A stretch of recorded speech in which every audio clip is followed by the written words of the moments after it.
Amen, amen. Bonjour les amis. J'avais juste... Voilà, attendez. Je fais juste un petit réglage. Parce que... Après, je vous vois plus. C'est bien. J'avais juste une pensée ce matin. Je crois que le Seigneur, il veut nous donner quelque chose. Et puis, juste qu'on puisse lui dire, mais Seigneur, moi, je veux ouvrir mon cœur à ce que tu veux me donner. Parce qu'au-delà des mots, vous savez, moi, je vais dire des choses, bien sûr, j'ai préparé des choses, mais au-delà des mots, le Saint-Esprit veut travailler nos cœurs et le plus profond de nos vies. Et au-delà de ce qu'on peut entendre, de ce qui peut être dit, parce que peut-être ce sera maladroit, peut-être ce sera super bien dit, mais qu'est-ce que veut nous dire le Seigneur ce matin? Et moi, je crois que Jésus, moi, je veux juste dire, mais ouvre nos cœurs vraiment à ta parole, à ton désir, à ta volonté. Seigneur, on ne veut pas être des serviteurs oublieux. On ne veut pas être de ceux qui entendent ta parole puis qui ne la mettent pas en pratique. Tu nous dis que c'est comme des fous qui se verraient dans le miroir puis qui oublient la tête qu'ils ont. Seigneur, on ne veut pas être des fous, si ce n'est des fous de toi. Seigneur, vraiment que ton esprit puisse faire ton œuvre, une œuvre de gloire ce matin dans nos vies. Alors merci Jésus d'ouvrir vraiment nos pensées à ce que toi tu veux dire. Saint-Esprit, sature nos vies de ta présence, nos vies de ta joie. Et Seigneur, merci qu'on ne soit pas des religieux, qu'on soit des gens qui t'aiment en esprit et en vérité, qui t'adorent en esprit et en vérité. Amen. Alléluia. Yes, donc on va être dans la suite de notre série sur les armes de Dieu ce matin. Et puis si vous vous rappelez un petit peu de la dernière fois, on avait parlé de la ceinture de la vérité. Alors il y avait beaucoup de choses qui ont été dites, donc je ne vais pas faire un gros résumé maintenant. Juste vous rappeler que c'était vraiment une pièce centrale de l'armure. C'est véritablement une arme tactique. Et en plus, elle avait une signification importante pour l'identité des soldats. Je ne sais pas si vous vous rappelez de ça. Et vous pouvez reprendre les messages sur YouTube, etc. Donc je disais, je vais pas tout refaire ce matin. Mais pour ceux qui prennent des notes, juste vous rappeler que la ceinture de vérité, elle est vraiment en lien avec l'intimité qu'on peut avoir avec Jésus-Christ. Je pense qu'il y a un truc à faire au niveau de la voix, là, c'est un peu bizarre.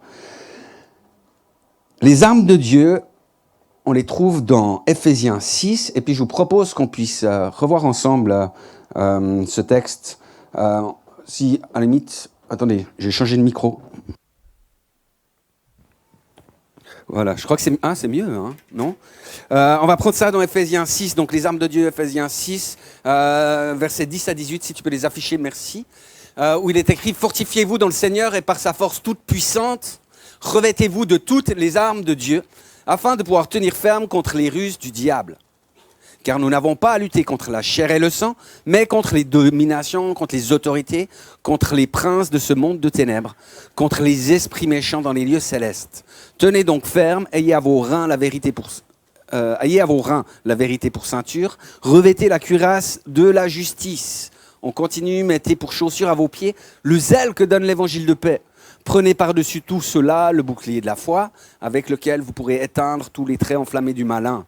Prenez aussi le casque du salut et l'épée de l'esprit, qui est la parole de Dieu.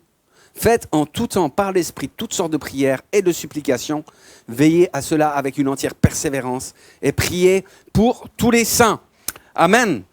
Amen. On disait, le titre de cette série, c'est « Nous sommes destinés à gagner ». C'est une bonne chose. Et du moment que nous sommes nés de nouveau, il vous faut savoir, c'est qu'on entre dans un combat spirituel.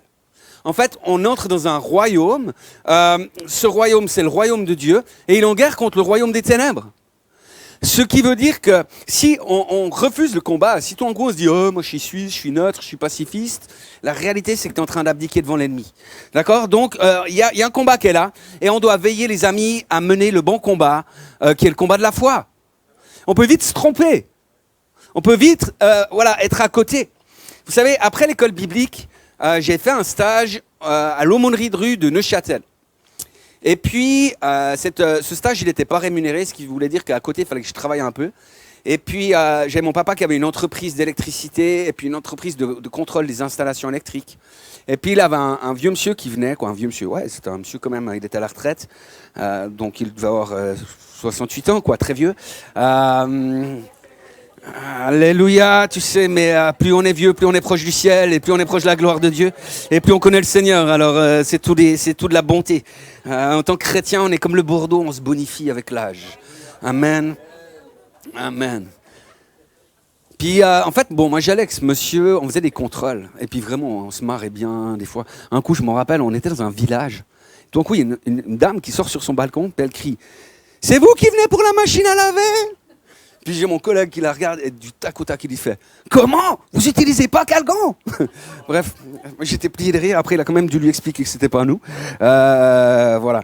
Et puis un jour, mon papa, il nous envoie faire le contrôle d'un chantier. Et puis alors, voilà, on fait ce contrôle, tout se passe bien, etc. La semaine d'après arrive et il nous renvoie faire exactement le même contrôle. Et bon, moi, j'allais réagir. Hein. Je suis un côté sanguin comme ça. Donc mon collègue, il me fait signe. Attends, tais-toi, dis rien. Ce qui fait qu'on se rend à nouveau sur le chantier. Et la différence, c'est que cette fois, il y avait des ouvriers sur le chantier. Et puis, c'est là qu'on a réalisé qu'on s'était trompé de maison. Qu'on avait contrôlé la mauvaise, tu sais. Alors, c'était un petit contrôle, tu vois, ça va. C'est pas trop compliqué, il n'y a pas trop de conséquences, ça va. J'ai vu l'autre jour sur les réseaux, il y a un gars, je crois que c'est en Belgique, il dit « On m'a dit de démonter une petite villa blanche. » Tu sais, je l'ai détruite et tout. Et il s'avérait à la fin de la journée qu'ils ont réalisé que c'était pas la bonne villa. Donc, tu sais, là t'es pas dans le même truc. Donc, mais voilà, ne nous trompons pas de combat. D'accord ? La cause pour laquelle nous devons suer, à quelque part, mettre toute notre force, toute notre énergie, c'est le royaume de Dieu. D'accord ? Il y a un peu plus d'une année comme ça, le réseau évangélique suisse, il nous fait un mail, il dit, écoutez, il y a l'université de Lausanne qui fait une enquête, pardon, et puis si vous pourriez prendre un peu de temps, etc. Donc du coup, j'ai dit, ok, je vais faire ça. Tu sais, après de contact, tu cales un moment pour répondre à leurs questions. Et puis, voilà, ils posent leurs différentes questions. Puis à un moment, dans les questions, ils me disent « Est-ce que vous êtes une église verte ?» Je veux dire, verte. Et puis ils me disent « Ah oui, est-ce que dans vos prédications, vous parlez de l'écologie ? Ou est-ce que vous organisez des soirées sur ce thème de l'écologie ?» C'est comme si c'était le rôle de l'église.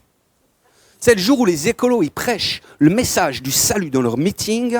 Je vais bien me poser la question de parler de l'écologie. J'ai dit commencer à me poser la question. Hein. Mais comprenez bien, parce que ce matin, voilà, je suis pas en train de dire on se fout de l'écologie. Je suis pas en train de dire ça.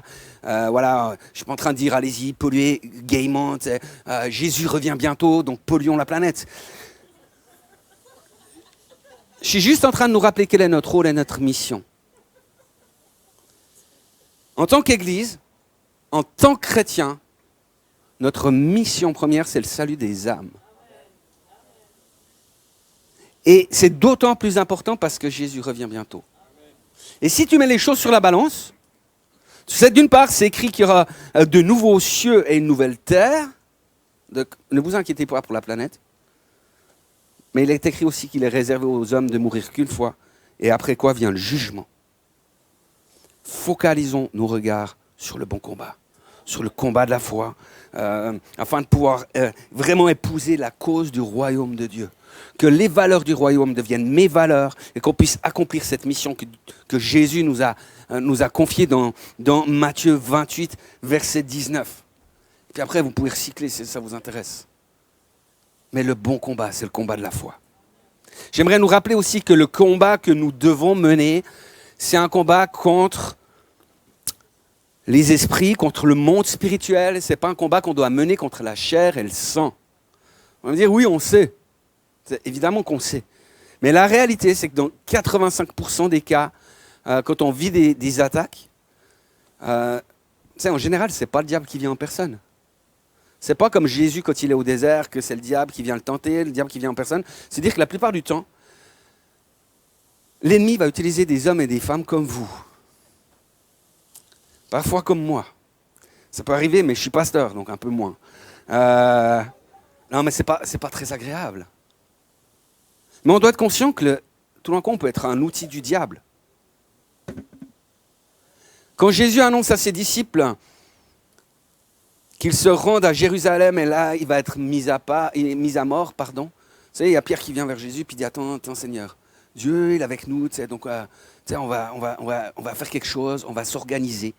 Comme ça, tu ne vas pas mourir. » Vous vous rappelez ce qu'a répondu à Jésus ? « Arrière de moi, Satan. Hein, tu mets en scandale. Tes pensées ne sont pas les pensées de Dieu, mais celles des hommes. » Mais si vous regardez bien dans toute la Bible, à la suite de cela, Pierre n'a jamais eu besoin de délivrance. D'accord? Ça ne veut pas dire que Pierre était possédé par un esprit mauvais. Mais ce matin, on va parler d'ailleurs de la cuirasse de la justice, on va parler des chaussures du zèle. Et si on confond le combat spirituel avec un combat avec la chair, hein, on va utiliser certainement nos chaussures pour botter le train de nos frères et de nos sœurs. On va assainir un bon coup de cuirasse de la justice, tu sais, voilà, parce qu'on estimons que c'est ça la justice. Tu sais, d'un côté, ça va peut-être calmer tes nerfs pour un moment, mais ça ne va pas résoudre le problème. Vous savez, à l'époque de l'Inquisition, vous vous rappelez de cette histoire de l'Inquisition? Je ne sais plus les dates, hein. Mais en fait, l'Inquisition était devenue tellement puissante que même le pape, il osait plus s'opposer à l'Inquisition de peur de passer au bûcher. Et ce qui se passait, c'est que quand il soupçonnait quelqu'un de sorcellerie, il le passait dans un procès. Alors, il s'arrangeait aussi, hein. Des fois, tu pouvais régler tes problèmes de voisinage parce qu'il n'avait pas taillé ça. Et tu disais qu'il parlait au chat. Et puis, voilà. Donc, ceux qui parlent au chat, faites attention quand même. Mais en fait, la réalité, c'est que qu'est-ce qu'ils ont fait? Ils ont brûlé des sorcières. Et même si c'était des gens, par exemple, qui avaient fait de l'occultisme, ça n'a rien changé. Parce que là, ils ont combattu la chair et le sang, etc. Mais ce n'est pas ça qui va chasser les esprits mauvais. Alors, aujourd'hui, on va parler, premièrement, de la cuirasse de la justice. On va commencer avec ça, d'accord? Ça marche? Vous êtes toujours avec moi? Alors, la cuirasse, son but, c'est de protéger les organes vitaux. D'accord? Derrière une cuirasse, qu'est-ce qu'il y a? On trouve le cœur, les poumons. Il y a des gros vaisseaux sanguins comme les aortes, etc. Ou il y en a qu'une ou je sais pas quoi, mais en tout cas voilà. Il y a le foie, il y a la rate, etc. Quand tu vas à la chasse, dans ta lunette, qu'est-ce que tu vas viser? Tu vas viser la région du cœur. Pourquoi? Parce que tu es sûr que tu vas toucher des organes vitaux, que ça va provoquer une grosse hémorragie et puis que la bête, elle va mourir le plus vite possible. Et quand les soldats romains étaient sur le champ de bataille, ils bénissaient Dieu quand il y avait une épée qui arrivait sur la cuirasse, hein, parce que ça faisait une bosse et pas plus. Donc ils bénissaient Dieu, etc. Le rôle de la cuirasse, c'est un peu comme le rôle du gilet pare-balles aujourd'hui. D'accord? Ça va jusque-là.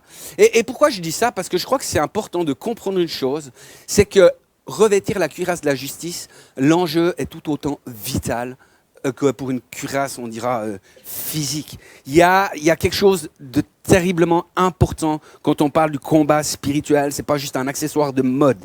D'accord? Vous connaissez Proverbe 4, 23, hein? Qui dit? Yes. Garde ton cœur plus que toute autre chose, car de lui jaillissent les sources de la vie.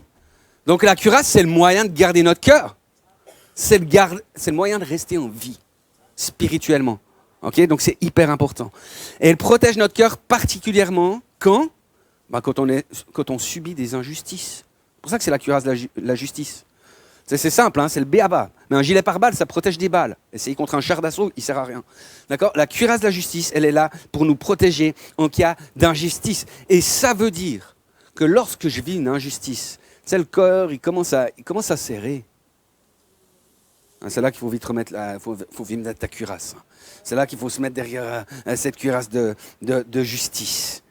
Parce que je ne sais pas pour vous, mais pour moi, honnêtement, quand je vis une injustice, mon cœur, il réclame de la vengeance. On aimerait bien dire justice, hein, mais ce n'est pas vrai.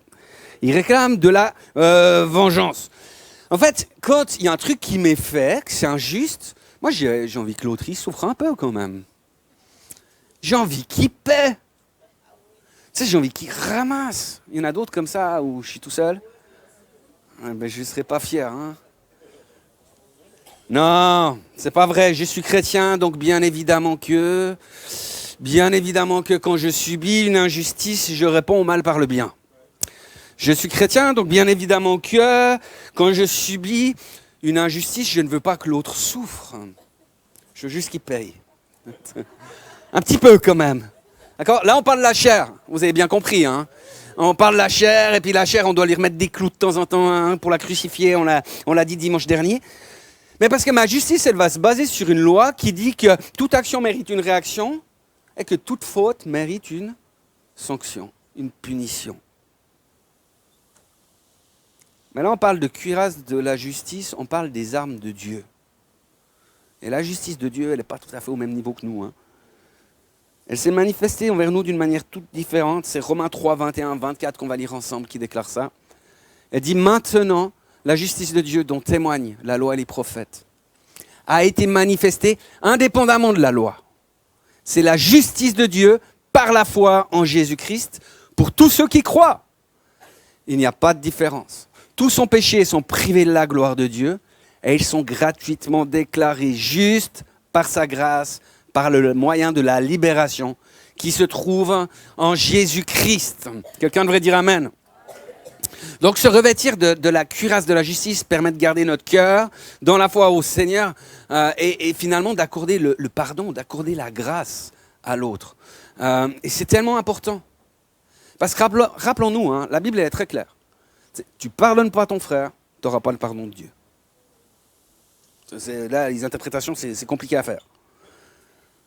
Parce qu'en refusant le pardon, ça veut dire quoi? Ça veut dire qu'au lieu de vivre moi-même dans la grâce de Dieu, je veux vivre sous le péché, en fait. Sous le péché qui m'a été fait, sur l'injustice qui m'a été faite. Je vais vivre ça, sous le mal qui m'a été fait. Et donc, je ne vis plus en fonction de la grâce de Dieu. Et vous savez une chose, je crois que c'est un point important là, de cette cuirasse. Vous savez que tout ce qu'on va lier sur la terre sera lié dans les cieux. Vous savez aussi que tout ce qu'on va délier sera délié. D'accord? Donc, sur ce principe en toute logique, quand je ne pardonne pas à quelqu'un, ici-bas, en fait, je le lie à la faute qu'il a commise, il reste coupable, je le condamne sur terre. C'est-à-dire, il se passe quoi dans les cieux? C'est-à-dire que je le condamne à la damnation éternelle. Ah non, pasteur, c'est pas possible, hein? Ça ne se passe pas comme ça. La Bible nous dit, c'est dans Apocalypse 12, verset 11, que jour et nuit, Satan se présente devant le trône de Dieu pour accuser les frères. Et moi, j'ai une question à vous poser, les amis. Comment se fait-il qu'ils puissent continuer à accuser les frères, jour et nuit, devant le trône de Dieu, alors que la parole de Dieu qui nous dit qu'il était chassé de la présence de Dieu, qu'il était précipité sur terre? En fait, à chaque fois que nous ne pardonnons pas, en fait, c'est-à-dire qu'on lie l'autre à son offense, c'est comme si on devenait le procureur qui réclamait devant le trône de Dieu la condamnation de notre frère ou de notre sœur. Et c'est nous qui devenons celui ou celle qui porte l'accusation devant le trône de Dieu. Ça ne veut pas dire qu'il ne sera pas pardonné. T'sais. Gloire à Dieu, t'sais. La justice de Dieu est tout autre. Amen. Mais il y a cette réalité-là. La cuirasse de la justice, les amis, elle est faite pour que nous donnions de la miséricorde, pour que nous puissions libérer cette grâce. Alors bien sûr, l'injustice, elle est douloureuse. Personne ne dit le contraire.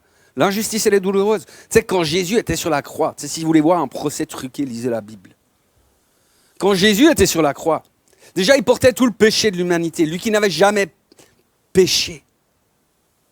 En plus, vous savez, il y avait des clous dans ses mains, dans ses pieds. Ça devait être horrible.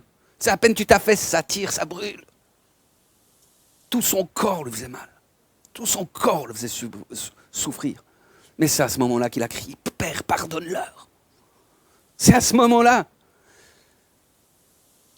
Quand je veux vivre par rapport à ma propre justice, qu'est-ce qui se passe? C'est comme si j'enlevais la cuirasse de la justice, celle de Dieu. Et à ce moment-là, j'expose mon cœur à l'ennemi. Et donc c'est important de pouvoir se revêtir de cette cuirasse, hein, de bien l'accrocher. Ça va? On accroche cette cuirasse ce matin, ça vous va? Hein? Et puis, puisqu'on est entre nous, moi je vais profiter, vous rappeler un truc. On a décidé ici qu'on choisissait de pardonner les offenses des autres avant même qu'ils nous aient offensés. Et vous rigolez, mais c'est une clé qui est tellement puissante. Le nombre de fois où tout d'un coup, il y a un truc qui arrive, puis toi, tu commences à serrer un peu, puis tu as le Saint-Esprit qui dit « Hé, Christophe, c'est pas toi qui as choisi de pardonner aux autres avant qu'ils t'aient. » Puis là, tu es là « Oui, Seigneur, tu as raison. » Ça nous garde. Hein. Ah, Dieu est bon. Revêtons la cuirasse de la justice. Soyons de ces gens, de ces justes qui sont justifiés par la grâce de Dieu et qui multiplions cette grâce. Amen. Amen, c'est tellement important, c'est tellement bon. On va prendre la deuxième arme, qui sont les chaussures du zèle. On peut relire le verset 15, si tu veux l'afficher, s'il te plaît, qui dit « Mettez pour chaussure à vos pieds le zèle que donne l'évangile de paix. » Alléluia. Donc, tu sais, ces chaussures, dans certaines versions, c'est écrit qu'on doit attacher nos chaussures, et je crois que c'est important. Il faut vraiment qu'elles tiennent. C'est jamais évident de courir avec des chaussures, par exemple, qui sont trop grandes ou qui sont détachées. Moi, quand j'étais jeune, je me promenais toujours, c'était la mode, nos chaussures, elles étaient détachées. Puis un coup, un prof, il me dit, tu fais comment si tu vas rater le train? Je dis, je vais rater le train, je peux pas courir. Franchement, j'ai dit, je prendrai le suivant. Voilà, c'est comme ça. Depuis, j'ai arrêté de prendre le train et j'attache mes chaussures. Allez savoir pourquoi. Il y a une signification spirituelle qui concerne les pieds. D'accord? C'est important de comprendre ça. Que signifient les pieds? Rappelez-vous ce que Dieu va dire à Josué. Tout lieu que foulera la plante de votre pied, c'est Josué 1, verset 3 pour ceux qui prennent des notes, je vous le donne, comme j'ai dit à Moïse. Donc les pieds représentent, tu sais, l'autorité et la domination, que ce soit sur un territoire, que ce soit sur un ennemi. Si on remonte à la Genèse, à la chute, quand Adam et Ève ont mangé le fruit défendu, Dieu va décréter plusieurs sentences. Et en Genèse 3, verset 14, si tu peux afficher le verset, et tu le laisses après, c'est celui-là que tu peux laisser, merci beaucoup. Il est écrit donc, « Alors l'Éternel, Dieu dit au serpent, « Puisque tu as fait cela, te voilà maudit parmi tout le bétail et les animaux sauvages. Tu te traîneras sur le ventre et tu mangeras de la poussière tout au long de ta vie. » Donc la sentence contre le serpent, qui représentait le diable, c'était déjà qu'il allait perdre ses pieds. Il va perdre ses pattes.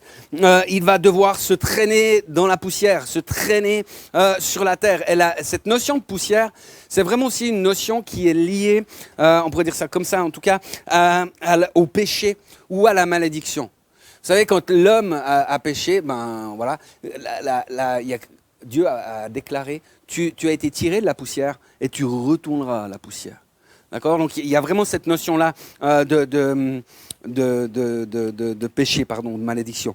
De la même manière, c'est Jésus, il va envoyer les 12 disciples en mission, et il leur dit, si une maison ou une ville ne vous accueille pas, ou ne reçoit pas vos paroles, quittez cette ville ou cette maison, et secouez la poussière de vos pieds.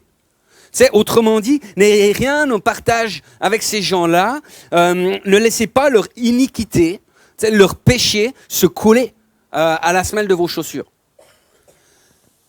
On va continuer, Genèse 3, verset 15. Il dit, je susciterai, c'est toujours au serpent, l'hostilité entre toi-même et la femme. Est-ce qu'il y a des femmes qui aiment les serpents?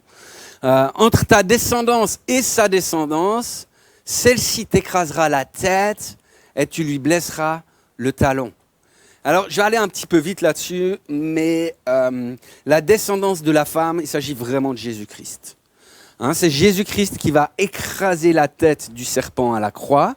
Et bien sûr, alors, le diable va lui mordre le talon dans le sens où Jésus va être crucifié, humainement, il va devoir mourir. Mais il y a la résurrection, donc il y a la victoire et l'ennemi n'a pas gagné. Donc cette blessure n'a pas été mortelle. D'accord, ça va jusque-là? Mais pour nous qui sommes nés de nouveau, que dit la parole de Dieu? Elle dit que nous sommes enfants de Dieu, et donc nous sommes aussi héritiers. Héritiers de Dieu, co-héritiers avec Christ. Ça veut dire que nous aussi, on peut écraser la tête du serpent. Jésus a dit qu'on a reçu toute l'autorité pour marcher sur la puissance de l'ennemi. Mais il y a un mais. Ce n'est pas un petit mais, c'est un mais de grande importance. Pourquoi? Parce que ça veut dire également que le serpent peut nous mordre le talon. C'est pour ça que, peut-être dans certains domaines, parfois on a l'impression qu'on vit des rechutes.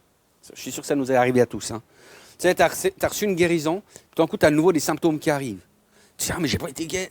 Ou bien tu as des promesses, tu vois les choses qui sont en train de s'ouvrir, tout d'un coup il y a tout qui se ferme. Là, et puis tu comprends pas, parce que tu dis, j'ai jeûné, j'ai prié, je me suis aligné à la parole, j'ai proclamé, j'ai déclaré les promesses. Puis j'ai l'impression que l'ennemi il est en train de regagner du terrain. Ça vous est déjà arrivé ça? C'est simplement que le serpent te mord le talon. Et en fait, c'est là où on a besoin de chaussures. C'est là qu'on a besoin qu'elles soient bien attachées. c'est là qu'on a besoin de protéger nos pieds. Les soldats romains, en fait, les chaussures qu'ils portaient s'appelaient des caligae. Sympa, hein? T'as mis où tes caligae? Donc tu peux afficher l'image, c'était des sandales militaires robustes et fonctionnelles. Alors là, c'est une reproduction, vous verrez sur l'image. Hein, j'imagine qu'ils ont fait ça à peu près juste. Hein. Mais en fait, la particularité de ces chaussures, c'est d'avoir une semelle épaisse. Elles étaient renforcées avec des clous pour la stabilité, hein, pour la durabilité aussi. Elles étaient légères et souples. Et elles étaient conçues pour permettre en fait, aux légionnaires romains de parcourir de longues distances, et elles étaient essentielles, comprenez bien, essentielles à l'expansion de l'Empire. C'est puissant, hein? Tu peux enlever l'image, on a tous vu des sandales. Les chaussures sont donc une arme offensive, les amis. C'est une arme offensive. Elles nous permettent non seulement de conquérir des territoires, c'est pour le royaume de Dieu. Et elles nous permettent aussi d'écraser Satan et surtout de protéger nos pieds de la morsure. Hein. Donc c'est un problème. Et il faut juste se rappeler que quand on parle de serpent, le problème, il ne vient pas trop de la morsure. C'est si tu rencontres un lion, un ours ou un requin, tu auras un problème avec la morsure. D'accord ? Mais un serpent, le problème principal quand un serpent te chope, c'est quoi ? C'est le venin. Parce que le venin, il va faire une œuvre qui est complètement différente. Et donc voilà. Et il y a deux sortes de venins, et j'aimerais m'arrêter sur cela ce matin. Ils sont en lien directement par le pied, donc c'est par là que ça rentre. Et la première forme de venin, on pourrait dire ça comme ça, dont j'aimerais parler ce matin, c'est l'orgueil. Vous allez me dire, quel est le rapport entre l'orgueil et les pieds ? Ben, la preuve, c'est que si je vous dis que vous êtes bête comme vos pieds, vous allez mal réagir. Et ça, c'est votre orgueil, d'accord ? Non, il y a un rapport beaucoup plus biblique. Ça marche ? Psaume 36, verset 11 nous dit que le pied de l'orgueil ne m'atteigne pas et que la main des méchants ne me fasse pas fuir. Donc, il y a un lien direct entre l'orgueil et le pied. Et c'est pas pour rien que l'ennemi nous mord au talon, que le serpent mord au talon. Et rappelez-vous, la chose... Tu peux enlever directement le slide. La chose qui a poussé Satan à se rebeller contre son créateur, c'est l'orgueil. Tu sais, il voulait être égal de Dieu. Donc voilà, il y a un lien qui est très direct et qui est important. Et je me suis dit, mais l'orgueil, tu sais, c'est un sujet, c'est compliqué. Parce qu'en même temps, ça nous guette tous. Et puis en même temps, on connaît bien ce sujet. Je me suis dit, le meilleur moyen de pouvoir parler de l'orgueil, c'est finalement de voir 3 points, c'est 3 petites questions qui nous permettent à nous-mêmes de tester notre niveau d'orgueil. Alors là, vous rassurez-vous, voilà, je vais interroger personne ce matin, que chacun s'examine soi-même. Hein, et puis, mais il y a 3 questions auxquelles je crois qu'il est important qu'on puisse répondre. Et vous verrez, il y a quelque chose d'important. Et de se dire, attention, s'il y a un soupçon d'orgueil dans ma vie, si je réalise que je ne suis pas le plus humble du monde, on doit veiller là-dessus. Parce que c'est quelque chose vraiment de diabolique et de démoniaque. Première question, c'est dans quel domaine je sers dans l'Église, ou on pourrait dire de manière plus générale, dans quel domaine je sers dans le corps de Christ. Quand Jésus va laver les pieds de ses disciples, il va leur dire, vous m'appelez maître et seigneur et vous dites bien, car je le suis. Si donc je vous ai lavé les pieds, moi le Seigneur et le maître, vous devez aussi vous laver les pieds les uns aux autres, on est toujours dans les pieds, hein, car je vous ai donné un exemple afin que vous fassiez comme je vous ai fait. En vérité, je vous le dis, le serviteur n'est pas plus grand que son Seigneur, ni l'apôtre plus grand que celui qui l'a envoyé. Si vous savez ces choses, vous êtes heureux, pourvu que vous les pratiquiez. Donc c'est Jean 13, les versets 13 à 17 que j'ai lus. Donc l'enjeu, vous comprenez bien, ce n'est pas dans le fait de se laver les pieds. D'accord ? Si on prend juste l'image de l'eau, des pieds, etc., c'est pas là. Mais l'enjeu, c'est de comprendre qui est le maître et quelle est ma place en tant que serviteur, finalement. Qu'est-ce qui nous permettrait de ne pas servir le corps ? Est-ce que c'est le fait d'être apôtre ? Il y a des gens, parce qu'ils sont apôtres, comme ça, ils ne veulent pas débarrasser des chaises avant le repas. Mais est-ce que c'est ça? Est-ce que ça nous empêche de servir? Non. Est-ce que le fait d'avoir un agenda important, d'avoir de grosses responsabilités, en fait, si je suis disciple de Christ, je vais me tenir au pied du maître pour entendre son enseignement et, comme on l'a lu, pour le mettre en pratique. Et parce que je mettrai en pratique, j'aurai droit aux bénédictions spirituelles qui en découlent. Mais au contraire, un disciple qui dirait, qui choisit de faire fi des enseignements de Jésus, il va se trouver dans une situation paradoxale. Et puis, à quelque part, on appelle ça comment? C'est de l'orgueil spirituel ou de l'arrogance spirituelle. C'est comme si un gars, je sais pas, le gars, il veut être un champion au sport. Il se dit, moi, je vais être champion du monde, je vais aller faire les Jeux Olympiques, etc. Puis qu'il a un entraîneur, mais il dit, ouais, ça sert à rien. De toute façon, moi, je vais faire selon mon projet, parce que je sais mieux que lui. Et il en va un peu de même d'un chrétien qui négligerait les paroles de Jésus.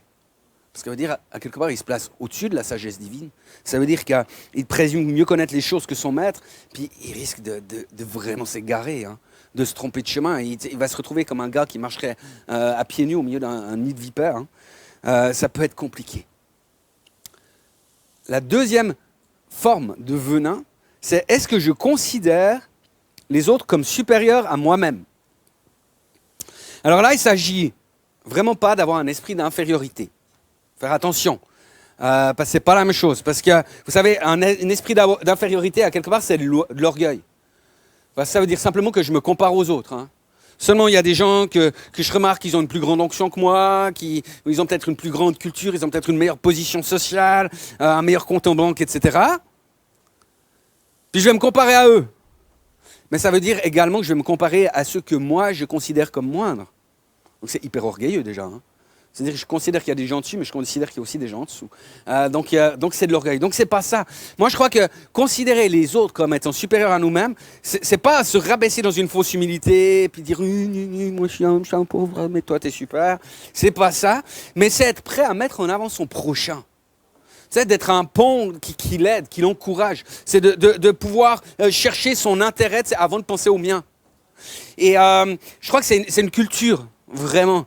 Et que ça va à l'inverse vraiment de l'orgueil ou de l'égoïsme, etc. Vous êtes d'accord avec ça? Mais vous vous rappelez quand le Titanic... Vous vous rappelez, façon de parler, peut-être certains parmi nous étaient vivants, mais je ne crois pas. Quand le Titanic a coulé, il y a quand même des gens, par exemple, qui disaient à d'autres, prends ma place dans le canot de sauvetage. Et là, tu dis, il y a quelque chose. Là, tu dis que la personne... elle est en train de considérer que la vie de l'autre est plus importante que la sienne. Ou en tout cas, ou qu'il y a un futur pour lui, ou qu'il y a quelque chose pour lui. Mais c'est juste extraordinaire. Et moi, je crois qu'il y a quelque chose de cet ordre-là. Tu vois, considérer les autres comme supérieurs à nous-mêmes, ça ne veut pas dire se sentir nul. Au contraire, Dieu m'a fait des dons. Par exemple, moi, je suis vraiment un pasteur génial. D'accord? Mais par exemple, il y a des trucs où je ne suis pas bon. Par exemple, au ménage, Dieu ne m'a pas donné ce don-là, etc. Voilà. Je plaisante si jamais, évidemment. Mais on a tous des dons, on a tous des qualités. Puis quand tu as une qualité de dire « Oh non, c'est pas vrai, non, ça c'est de la fausse humilité, c'est de l'orgueil. » Tu ne peux pas dire, un peu la Louis de Funès comme ça. Mais la réalité, on a des qualités et on a des trucs où on est vraiment mauvais. Arrête de vouloir performer dans les trucs où tu es mauvais, reconnais que tu es mauvais. Tu sais, et puis, je parle pas du ménage là, et bien évidemment, je parle de plein de choses. Il y a des choses qu'il faut faire, mais il y a des choses où il faut reconnaître nos forces et nos faiblesses. C'est pour ça qu'on a besoin des autres, parce qu'il y a des gens qui sont doués dans d'autres domaines. Ma femme, par exemple, elle est super douée en maths, moi, j'y comprends rien. D'accord? Par contre, moi, je suis très doué en français. D'accord? Donc, à la maison, évidemment, voilà, chacun son rôle. Parce que c'est plus simple, c'est plus juste. Écoute bien, bébé. Il faut mettre les choses tout de suite au point. Il faut être clair. Le dernier point, qui est une sorte de venin, c'est le besoin de se justifier. Vous savez, il y a des gens qui ont toujours besoin de se justifier. Ils font un truc faux, ils ont besoin de se justifier. Voilà. Ils ont besoin d'expliquer pourquoi, en tout cas de trouver une raison pourquoi est-ce qu'ils ont commis telle ou telle erreur. Et puis, en général, c'est qu'on essaie de minimiser un peu notre faute avec ça. Hein. Vous comprenez bien la démarche. Puis c'est quelque chose qui commence quand on est tout petit. Ça commence à l'école. C'est pourquoi t'as fait 3 à ton test. Ah, c'est mon prof, il m'a mal expliqué. Il n'a pas dit ça. C'est pas de ma faute. Et puis, on retrouve ça un peu partout. Il y a toujours cette phrase qui vient, oui mais. Vous connaissez cette phrase? Il y a des oui mais ici. Tu prends ton gamin dans le sac, il fait une erreur, il va commencer à te dire oui mais. Et puis ça continue quand on est adulte, au sein du couple, où il faut pouvoir se justifier, au sein des entreprises, au sein de l'église. Oui, mais... Et le problème avec cela, en fait, les amis, c'est vraiment qu'il y a de l'auto-justification. Et le problème avec cela, c'est quand on fonctionne de cette manière avec les humains, on va fonctionner de la même manière avec Dieu.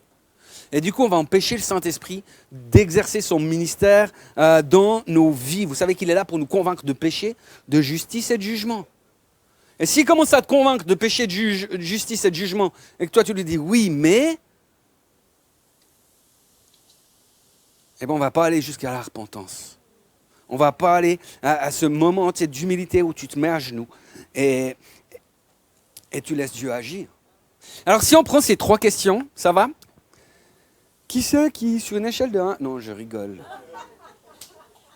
Sur ces 3 questions, vous savez, le service, la manière de considérer les autres, le besoin de se justifier. Vous savez, c'est des choses, franchement, soyons vrais.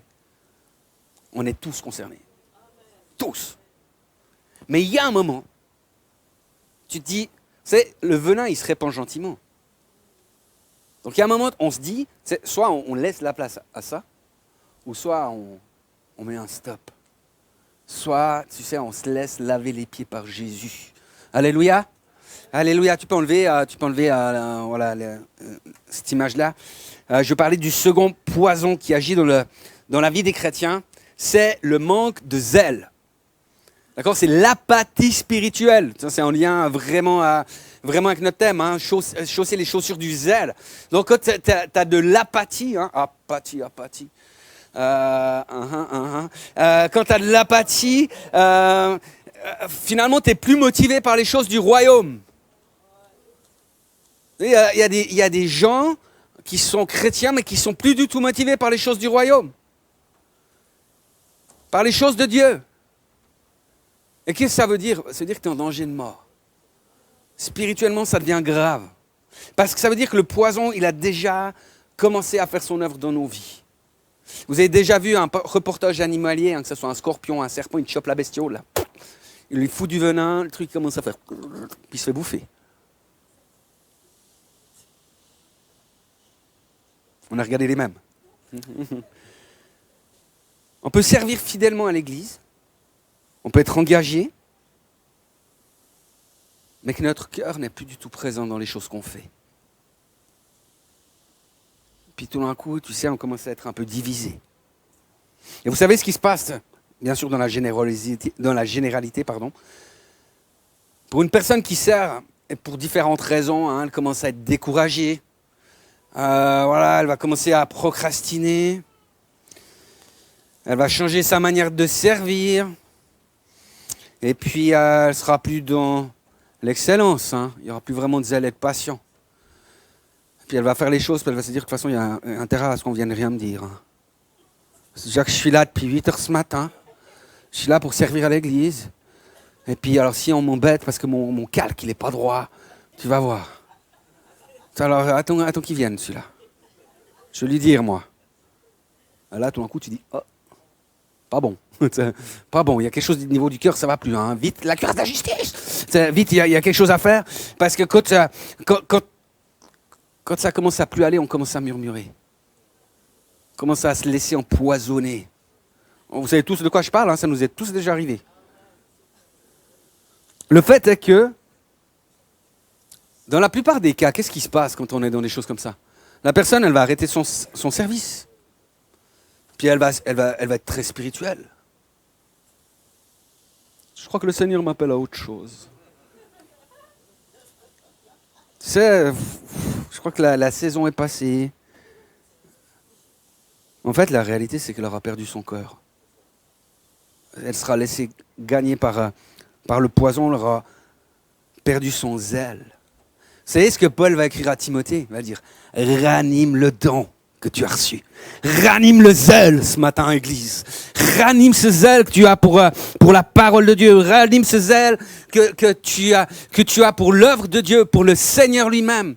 Rappelle-toi vraiment pourquoi tu fais les choses. Ou plutôt, je devrais dire, pour qui tu fais les choses. Mais vous savez, quand on fait des choses, à quelque part, des fois on fait les choses avec une attente certaine de reconnaissance. Tu sais, ou un besoin d'être considéré, ou bien de pouvoir bénéficier davantage, etc. Et puis, c'est des choses qui sont humaines. Hein. Je veux dire, on va pas non plus...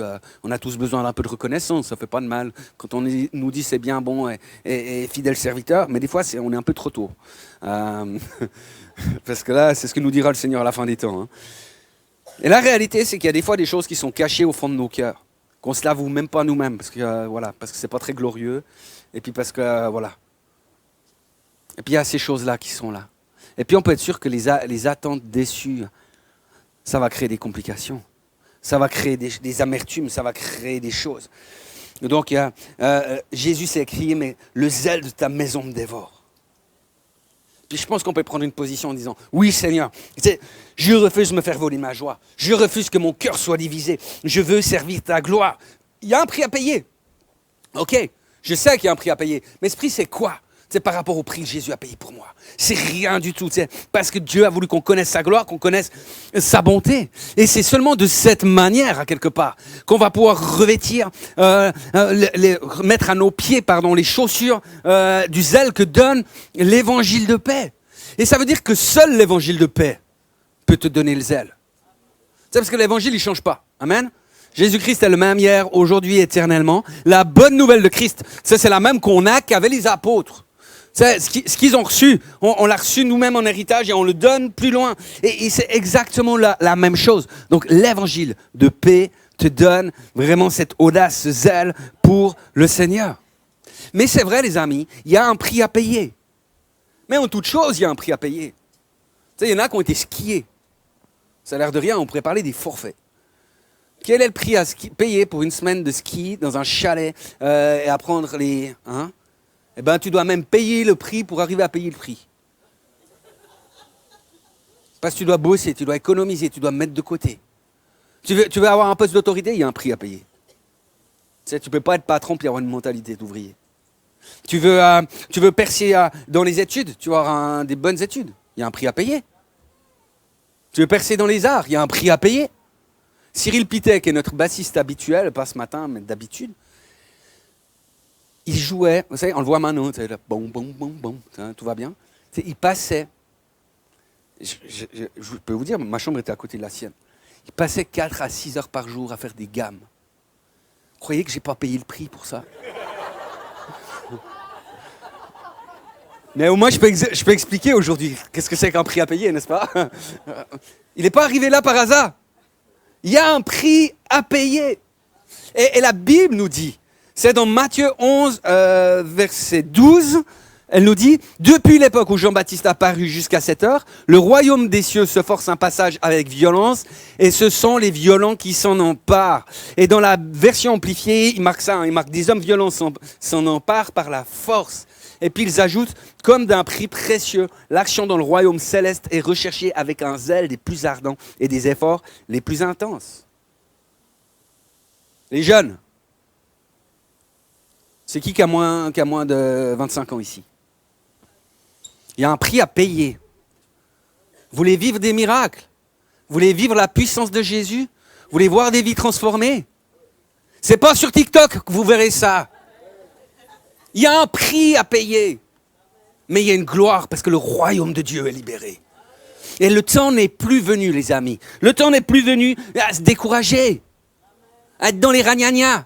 Le temps est venu d'aller à la conquête des territoires. d'avoir ce zèle pour l'évangile, de changer des vies pour la gloire de Dieu. Le temps est venu d'aimer jusqu'à l'extrême. On l'a entendu ce matin. Le temps est venu d'écraser la tête du serpent et de marcher sur toute la puissance de l'ennemi. Alléluia. Il y a tant de complications, d'inquiétudes, de peurs qui peuvent nous arrêter dans notre course, qui peuvent venir comme des obstacles. Et si tu marches pieds nus, mon ami, crains pour ta vie. C'est vrai. Parce que le seul moment où on peut enlever nos sandales, vous savez quand c'est? C'est comme pour Moïse. Hein? C'est quand tu viens dans la présence de Dieu. C'est quand Dieu décrète, cet endroit est un lieu saint. Enlève tes chaussures, parce que je ne veux pas que ce lieu soit souillé par la poussière qui est collée à tes pieds. La Bible dit, et là tu peux regarder tes pieds, et déclarer avec ça, qu'ils sont beaux les pieds de ceux qui annoncent la paix, de ceux qui annoncent de bonnes nouvelles. Et j'aimerais vous encourager, Église, à ce que nous soyons des gens qui portions la bonne nouvelle. Alléluia. Et vraiment, j'aimerais vous encourager à dire, mais des fois, notre âme, elle peut être troublée par des peurs. Elle peut être troublée par des choses. C'est le temps d'être violent. C'est le temps de prendre autorité contre ces peurs, de les chasser, de prendre autorité sur ton âme. Vous savez, je crois, il y a 2 manières d'annoncer l'évangile. La première, c'est celle qu'on entend, c'est d'aller faire de toutes les nations des disciples. Et la deuxième, c'est de commencer à parler à nos situations pour qu'elles se convertissent. C'est-à-dire qu'à un moment, quand tu as peur, tu dis à ton âme de se convertir. « Ah, mais je suis déjà converti. » Ah bon? Mais tu marches par la peur, pas par la foi. « Convertis-toi, mon âme !» N'oublie pas ce que Dieu a dit. Et tu prends autorité. Tu commences à écraser la tête de l'ennemi. D'accord? Je crois que, vous savez, il y a des gens qui ont des difficultés dans leur couple. Et vous savez, ou dans leur famille. Il y en a ici. Ce n'est pas un jugement, c'est normal. Satan, il veut détruire les couples et les familles. Donc c'est normal que ça tabasse. Il ne faut pas rêver. Hein. On parle de combat, on ne parle pas de jouer à la poupée. Donc il y a quelque chose à faire. Il y a quelque chose à combattre. Mais il faut combattre au bon combat. Il faut combattre au bon endroit. Refuse la division. Commence à évangéliser ta propre situation. Vous savez, dans l'envoi des 12, Jésus a dit, lorsqu'il y a un enfant de paix dans la maison, la paix repose sur lui, elle repose dans la maison. C'est ce qui se passe quand le salut entre dans la maison d'un homme. Qu'est-ce qui se passe? Satan dégringole du ciel. Je voyais Satan du ciel tomber comme un éclair. Hein. Et c'est une réalité spirituelle, les amis. 1 Corinthiens 2, 9 à 10. On va lire ça juste encore, s'il vous plaît. Comme il est écrit, ce que l'œil n'a pas vu, ce que l'oreille n'a pas entendu, ce qui n'est pas monté au cœur de l'homme, Dieu l'a préparé pour ceux qui l'aiment. Or, c'est à nous que Dieu l'a révélé par son esprit. Car l'esprit examine tout, même les profondeurs de Dieu. Dans la réalité, les amis, notre œil ne peut pas voir ce que Dieu est en train de faire. Notre oreille ne peut pas entendre. On voit les difficultés, on entend les complications. Notre cœur peut être comme divisé. Mais notre esprit, il connaît les profondeurs de Dieu. Il sait ce que Dieu a comme projet. Et c'est par cet esprit qu'on peut commencer à regarder au-delà, qu'on peut commencer à voir ce que Dieu fait. Et quand tu commences à déclarer l'évangile dans ta maison, à déclarer la bonne nouvelle de Jésus-Christ dans ta maison, sur ta situation, que tu l'évangélises, tu lui dis convertis-toi maintenant au nom de Jésus, et bien ce qui se passe, c'est que le diable, il dégringole. Et le Seigneur veut te dire, le diable doit dégringoler. Le diable doit dégringoler ce matin. Vous savez, ceux qui reçoivent l'abondance de la grâce et le don de la justice. On se positionne dans cette justice avec cette cuirasse. Il règne avec Jésus-Christ seul. Il règne dans la vie. Il règne aujourd'hui déjà. Le pasteur Joel Osteen a dit que la foi active Dieu et que la peur active le diable. Ce matin, les amis, j'aimerais t'inviter à prendre position. Position dans la foi. Une position spirituelle. À quitter à quelque part, c'est une place où tu es victime de l'ennemi, mais une place où tu deviens le conquérant. Tu peux permettre au royaume de Dieu vraiment de se répandre, d'avoir une expansion. Que ça commence dans ta famille, dans ta maison, dans ton quartier. Est-ce que vous êtes d'accord qu'on prenne cette position de foi ce matin? Amen. Et j'aimerais prier particulièrement avec celles et ceux qui ont perdu leur zèle pour le royaume. Celles et ceux qui sont plus passionnés pour le royaume de Dieu. Et j'aimerais vous dire, compreniez qu'il n'y a pas de jugement, il n'y a pas de condamnation. Mais il y a une réalité qui est là, les amis. Vous savez, quand le peuple d'Israël était au désert, ils se sont fait attaquer par des serpents venimeux. Vous vous rappelez de cette histoire? Et là, ils commençaient déjà à devenir léthargiques, à pouvoir plus bouger. Et Aaron a dû faire un geste prophétique, un acte prophétique. Il a construit un serpent d'airain, il l'a élevé sur un bois. Et véritablement, ce que ne se rendaient pas compte, en fait, les Israélites à ce moment-là, mais c'était qu'ils étaient en train de voir la gloire de Dieu qui allait se manifester en Jésus-Christ. Parce que ce serpent, vous le comprenez, représentait vraiment la mort qui a perdu toute sa puissance lorsque Jésus est mort à la croix. Et eux, sans comprendre ça, on leur a demandé de faire un seul acte prophétique, c'était de tourner leur regard et de le porter vers le futur glorieux, le salut en Jésus-Christ. Et tous ceux qui l'ont fait ont été guéris immédiatement. Et ce matin, moi, j'aimerais m'adresser à celles et ceux qui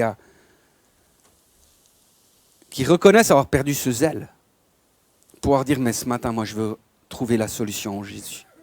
Et ce que j'aimerais vous inviter à pouvoir faire, c'est simplement à pouvoir venir devant, à pouvoir vous mettre en route, dire, je mets mes chaussures, je me lève, j'avance. C'est simple à faire, mais attention parce qu'on peut aussi mépriser ce qui est simple. Ce qu'on va faire en venant devant, c'est qu'on va marcher sur toute la puissance de l'ennemi. Et qu'on va dire, Seigneur, moi je vais être en feu pour toi. Et puis on va commencer à taper des pieds pour que la poussière mensongère du péché, du diable, se décolle maintenant. Est-ce qu'on peut faire ça? Est-ce qu'il y en a qui veulent venir devant et puis qui veulent prendre cette autorité maintenant dans le nom de Jésus? Dire c'est sur les scorpions, c'est sur toute la puissance que je marche et on veut se mettre en route, on veut y aller et on veut laisser la gloire de Dieu venir ce matin. Venez seulement, venez ici, n'ayez pas peur, je ne mords pas. Et n'hésitez pas à le faire. C'est un acte d'humilité, c'est vrai, mais c'est un acte de gloire. C'est un acte de puissance que Dieu fait et on est en train de dire à Satan, maintenant tu perds ta place d'autorité. Dans le nom de Jésus. Oh Jésus, merci. On veut déclarer spirituellement que Satan est en train de tomber maintenant. Dans le nom de Jésus. On veut déclarer spirituellement qu'il a perdu la bagarre, qu'il a perdu tout combat et qu'il n'a rien à faire et qu'il tombe, il dégringole du ciel maintenant dans le nom de Jésus. Église, pousse des cris de joie car le salut est entré dans ta maison. Le salut est entré dans ta maison ce matin. Alléluia. Alléluia. Je connais pas ta situation. Je sais pas forcément les difficultés que tu peux vivre, les combats que tu es en train de vivre actuellement. Mais il y a une chose qui est importante. Vous savez, quand Jésus-Christ est mort sur la croix, il est descendu au séjour des morts. Et l'impact spirituel a été tellement grand qu'en fait, il y a des tombes qui sont ouvertes. Et qu'il y a des gens qui sont sortis de leur tombe, qui sont mis en route et qui sont allés à Jérusalem. Et je voyais, pourquoi je vous dis ça? C'est parce que je voyais ça qui est en train de se passer spirituellement. Il y a des situations qui étaient mortes dans le passé, des histoires qui étaient mortes, des guérisons qui ont été comme abandonnées ou lâchées, je sais pas comment on peut dire ça, vous comprenez, arrêtées, des futurs qui ont été comme stoppés, des promesses qui ont été comme coupé net, et à cause de votre foi, à cause de votre obéissance ce matin, je veux déclarer par la foi, et c'est ce que je vois qui est en train de se passer, c'est que ces promesses-là, elles sont en train de revenir dans vos maisons, dans vos familles, dans vos lieux, à cause de votre pas de foi. Et vous savez, dans Ézéchiel 37, verset 9, je vais finir avec ça, et on veut le déclarer encore. L'Éternel dit à Ézéchiel, il dit, fils d'homme, prophétise à l'adresse de l'Esprit, prophétise et dit à l'Esprit, voici ce que déclare le Seigneur l'Éternel. Esprit vient des quatre coins du ciel et souffle sur ces morts pour qu'ils revivent. Et on veut déclarer ça ce matin par la foi.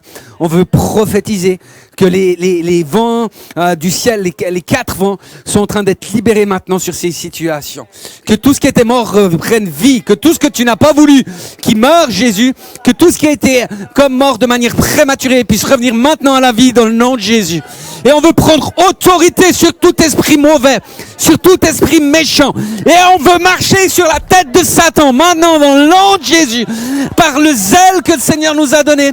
On déclare la puissance de délivrance, on déclare la gloire de Dieu, on déclare la vérité du royaume libérée maintenant dans le nom de Jésus-Christ. Amen. Est-ce qu'on peut faire une acclamation, pas pour moi, pour le roi des rois, s'il vous plaît. Une acclamation ce matin pour le roi des rois. Alléluia, Jésus. Alléluia.